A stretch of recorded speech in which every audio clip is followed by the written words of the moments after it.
Az qala həyatımızın bütün hissəsinə inteqrasiya olunan süni intellektdən necə düzgün qaydada istifadə etməliyik? Bunun üçün ilk öncə nəzər salmalıyıq ki, hansı sosial platformada reklam verəcəyik? Google, TikTok, LinkedIn, Meta Ads. Bunlardan ilk öncə danışmaq istədiyim Meta Ads-də reklam platformasında düzgün qaydada süni intellektdən istifadə edərək hal-hazırda gündəmə uyğun reklamların verilməsidir. Əvvəl deyirdik ki, hədəf kütləyə uyğun kontentə necə çatmaq lazımdır, düzgün hədəf kütləyə necə çatmaq lazımdır. Bunu açar sözlər vasitəsilə eləyirik. Süni intellekt advantage bölüm gələndən sonra isə hal-hazırda kontent bizim açar sözlərimizlə hədəf kütləmizi tapmaqda 50-50-yə rol oynayır. Bu da necədir? Misal üçün biz burada reklam platformalarında əvvəl Facebook, Instagram və bir-birinin arasında qalan placementləri birləşdirən Audience Network idi. İndi isə artıq WhatsApp inteqrasiya olunub, artıq Threads inteqrasiya olunub. Yəni bunların hər birində düzgün qaydada reklam vermək üçün süni intellektin tələblərinə uyğun qaydada davranmaq lazımdır. Misal üçün götürək retargetingdən. Retargeting əvvəl bölgəyə seçim olaraq verirdi Azərbaycan və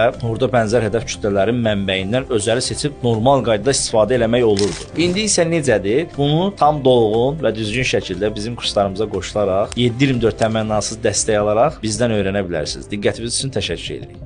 Az qala həyatımızın bütün hissəsinə inteqrasiya olunan süni intellektdən necə düzgün qaydada istifadə etməliyik? Bunun üçün ilk öncə nəzər salmalıyıq ki, hansı sosial platformada reklam verəcəyik? Google, TikTok, LinkedIn, Meta Ads. Bunlardan ilk öncə danışmaq istədiyim Meta Ads-də reklam platformasında düzgün qaydada süni intellektdən istifadə edərək hal-hazırda gündəmə uyğun reklamların verilməsidir. Əvvəl deyirdik ki, hədəf kütləyə uyğun kontentə necə çatmaq lazımdır, düzgün hədəf kütləyə necə çatmaq lazımdır. Bunu açar sözlər vasitəsilə eləyirik. Süni intellekt advantage bölüm gələndən sonra isə hal-hazırda kontent bizim açar sözlərimizlə hədəf kütləmizi tapmaqda 50-50-yə rol oynayır.